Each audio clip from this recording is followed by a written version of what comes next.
Hi everyone, welcome back to the channel. This is an important warning for everyone who recently bought a new TV, especially Hisense users. If your TV came with this leather texture, protective sheet or cover on the screen and you still have it on, remove it now.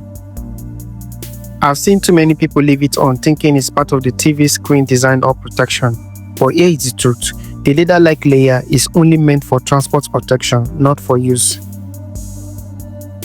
When you power on your TV and it begins to heat up, the cover starts to trap heat and block air circulation around the display.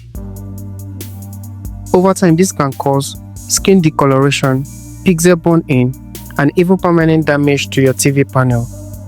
Hisense engineers have already confirmed this issue, warning that keeping the layers on could reduce the lifespan of your TV or damage the anti-glare coating. So if you have been using it for weeks or months, it's not too late. Power it off, carefully peel off that leather sheet, clean the screen with a microfiber cloth, and you instantly notice the difference.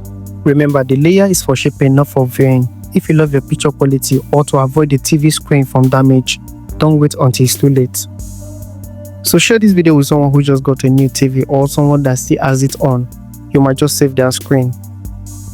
If you found this helpful, hit that like button, subscribe and turn on the bell icon because I've got more important tech tips coming your way. Stay safe and protect your screen.